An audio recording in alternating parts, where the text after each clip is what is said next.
Hello and welcome to a Monster Mechanics mini episode where we're going to be talking about the problems of a super strong mouse. So to give some context to our listeners, I am going to be on, or I'm currently on, an actual play Masks podcast called Outstanding. I'll put a link in the description in case you want to go check it out. It's very good. All the things that I've done with it have been super fun. My character in that actual play is a super strong, nigh invulnerable mouse called Maximus Morris, aka Shield Mouse. And obviously, in a comic book setting like Masks, we pretty much ignore all physics, and him being super strong is just fine. He can do whatever he needs to do.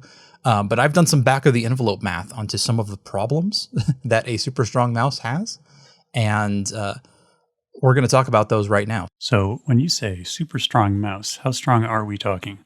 I think to qualify as super strong, your floor is that you need to be able to lift a car, which I calculated out to be about 3,300 pounds or something like that. So my back of the envelope math goes off of that.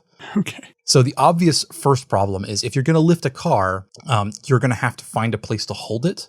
And I should note this character is still the size and weight of a regular mouse. He's about 11 centimeters long. Which is about 5 inches, and he's only about 45 grams. He's still tiny, is the idea.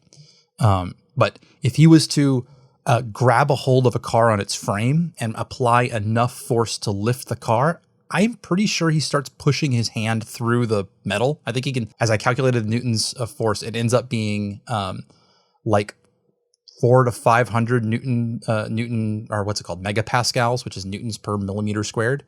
And which is enough, I think, to start putting big old dents in the car frame. So I have a question about that because yeah, absolutely. If you use like a car jack, I mean, the full weight of the car is resting on a relatively small, well, not necessarily the full weight, I suppose, but it's not the full weight on a car jack, but also the size of the car jack itself is much larger than the paw of a mouse. That is true. And so you're spreading that out over several, probably tens of centimeters squared, which massively reduces the pressure on the metal at that point. Whereas if you reduce it to a mouse's paw, which I think is only a couple of millimeters squared, it's like pushing it through it's on balancing on the tip of a knife almost. Like it's so small. Yeah. And so I was using that as his basis of strength. I was also thinking about if you just put that force into pushing off of a flat surface.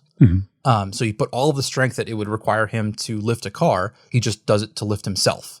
And after a quick calculation, which is almost certainly wrong because I am not a physicist, and also ignoring things like at these speeds, I think air becomes less of a resistance and more like a gel. But ignoring all that, he ends up going 3,300 meters per second. No, wait, that's wrong. That's miles per hour. He ends up going.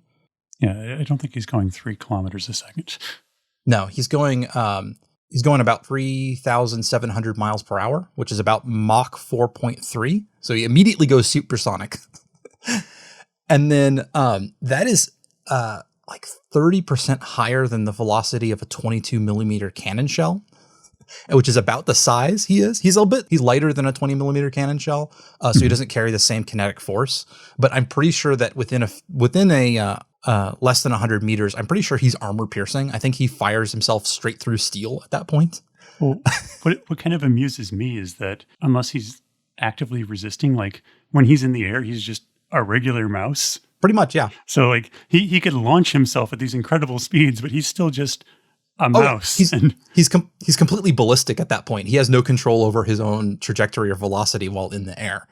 And I looked it up. The terminal velocity of a mouse is 15 meters per second, which is that's significant. Like that's like what, 5%, less than 5% of the speed that he'd be going. So he's immediately slowing down from the moment that he takes off. I do feel like Googling the terminal velocity of a mouse puts you on some kind of list. You know what? There was an answer on Ask Science immediately for that one. It's because if you drop mice from like almost any height, they survive almost unharmed. Because you can like please don't do this, but you theoretically could throw a mouse out of an airplane and it would probably come through okay. Because they don't go fast enough to impart themselves with a lot of force when they hit the ground. Similarly, if you threw a mouse out of an airplane, you probably couldn't kill anybody either. Which is, I mean, this is also a problem. If he over a long enough distance, he would slow down to a very weak amount of force, because it's only about 45 grams hitting a person, which is a hilarious problem. So yeah, those. Yeah, I feel like your main issue with this is just overcoming that friction. It's a good thing your mouse is, what you said, basically invulnerable, right? Yeah, nigh invulnerable. At this point, he'd have to be, because otherwise he'd just squish. Yeah. If you imparted that much kinetic energy onto a mouse, immediately, I think it would be a mouse paste or mouse mist. Something. Again, please don't do this. Yeah, please don't do that. I don't know how you would. I mean, essentially, what you'd be doing is blowing up a mouse. Like, the only way to put that much energy into something like that quickly would be an explosion going off, like a gunshot.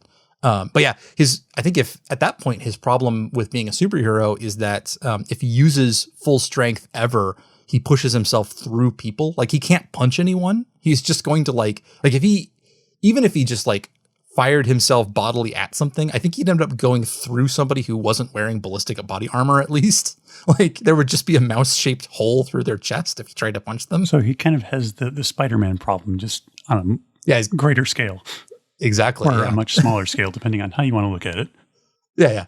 Much smaller scale is the problem. It's all about the small surface area that he applies all of his pressure to.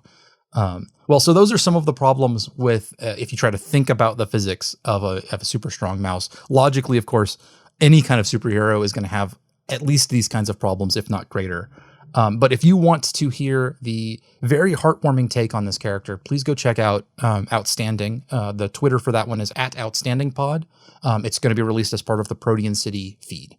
And I think you'll really enjoy it. If you like APs, please go check it out. Well, I'm looking forward to it. Awesome. I think with that, we're going to sign off. Bye. See you. Thank you for joining us for this episode of Monster Mechanics. You can find links and show notes at our website, monsterpod.org, or if you'd like to support us, head on over to patreon.com/monsterpod.